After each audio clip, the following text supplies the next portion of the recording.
Assalamualaikum warahmatullahi wabarakatuh. Perkenalkan kami dari kelompok 10. Di sini kami akan mempresentasikan mengenai proyek akuntansi biaya tentang perhitungan harga pokok produksi UMKM ST Solo yang beranggotakan saya Nurul Alifa dengan NPM 3116. Saya Lulu Rahma Maulia dengan NPM 3104. Saya Sarviana Marta Arinda dengan NPM 3096. Saya Anissa Wulandari dengan NPM 3086.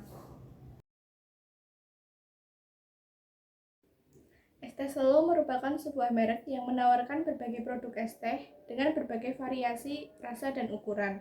Dalam laporan ini, yang menjadi fokus pembahasan adalah produk es teh original yang disajikan dalam dua varian yang berbeda, yaitu jumbo dan reguler. Dalam laporan ini, UMKM ST Solo yang menjadi dasar analisis adalah gerai kemitraan yang berlokasi di Jalan Tobong, Potro Bangsan, Kecamatan Magelang Utara, Kota Magelang, tepatnya di depan Apotek Karunia Jaya. Pengumpulan data dilakukan melalui wawancara langsung kepada pemilik mitra usaha tersebut. Dalam video ini, kami akan mempresentasikan perhitungan HPP menggunakan 3 metode yang berbeda, yaitu volume based costing, activity based costing, dan juga standard costing.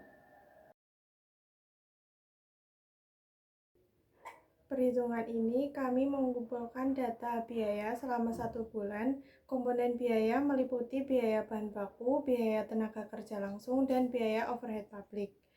Selanjutnya kami menggunakan 3 metode perhitungan, yakni 1. Volume based costing. Metode ini membebankan biaya overhead berdasarkan volume produksi.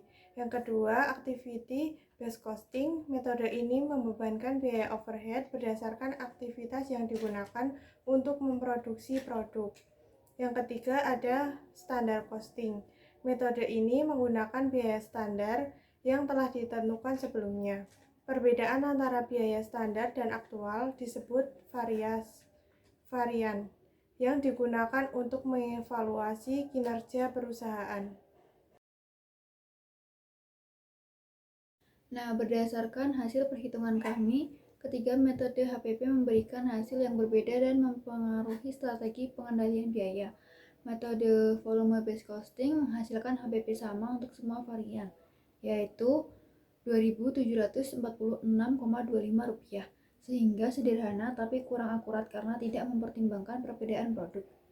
Metode activity based costing lebih tepat karena membebankan biaya berdasarkan aktivitas, sehingga HPP lebih rinci, dengan cup jumbo Rp2.786,08 dan cup reguler adalah Rp2.679,86 dan mempermudah identifikasi pemborosan. Sementara itu, standar costing menetapkan HPP tertinggi yaitu Rp3.181,25 dan kurang fleksibel terhadap perubahan biaya aktual. Dengan demikian, metode ABC lebih sesuai untuk UMKM ST Solo karena memberikan perhitungan HPP yang lebih akurat dan berguna untuk pengendalian biaya serta pengambilan keputusan. Berdasarkan hasil analisis kami, dapat disimpulkan bahwa metode activity based costing merupakan metode yang paling sesuai untuk perhitungan harga pokok produksi UMKM ST Solo. Hal ini karena metode activity based costing memberikan hasil yang akurat dalam pembebanan biaya yang lebih rinci dan efisien, mengingat banyaknya variasi produk ST Solo.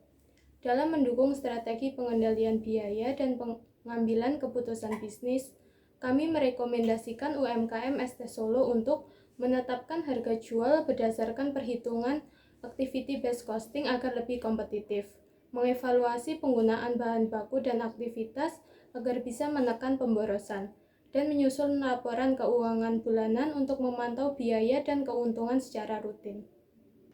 Sekian presentasi dari kelompok kami. Apabila ada kesalahan dan juga kekurangan, mohon maaf. Terima kasih. Wassalamualaikum warahmatullahi wabarakatuh.